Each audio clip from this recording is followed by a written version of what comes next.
রঙের এমন উৎসব সচরাচর কারো চোখে পড়ে না। প্রথম দেখায় মনে হবে কোনো রঙিন ফুল রোদের আলোয় ঝলমল করছে, যেন পাপড়ি মেলে চারদিকে তার সুবাস ছড়াবে। নানান রঙের মেলায় গাঢ় লাল, সোনালি হলুদ, মেটে বাদামি সব যেন মিলেমিশে একাকার, যেন সুনিপুণ হাতে আঁকা কোনো শিল্পকর্ম। ফুলের মতো দেখতে হলেও আসলে এগুলো নান্দনিক সৌন্দর্যে সাজানো ধূপকাঠি।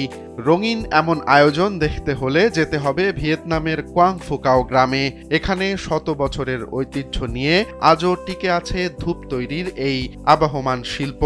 চারদিকে চোখ মেললেই দেখা যায় গ্রামের খোলা উঠানে হাজার হাজার ধূপকাঠি সূর্যের তাপে শোকানো হচ্ছে। দূর থেকে এগুলোকে এমনভাবে সাজানো হয় যেন দেখলে মনে হয় ভিয়েতনামের মানচিত্র আঁকা হয়েছে।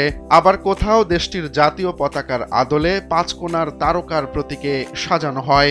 স্থানীয়দের এ সময় ব্যস্ত দেখা যায় বাঁশের কাঠিতে রং মিশিয়ে ধূপ সাজাতে। পর্যটকরাও এখানে ঘুরতে এসে ডুব দেন এমন অপার্থিব সৌন্দর্যের মাঝে। কেউ কেউ বলেন এই রং আর এর মিষ্টি গন্ধ ভিয়েতনামের ঐতিহ্যের ছোঁয়া দিয়ে যায় সবাইকে।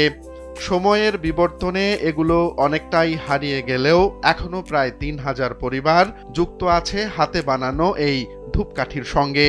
আর গ্রামের অনিন্দ্য সৌন্দর্য এখন টিকটক আর সামাজিক যোগাযোগ মাধ্যমের কল্যাণে ছড়িয়ে পড়েছে সর্বত্র।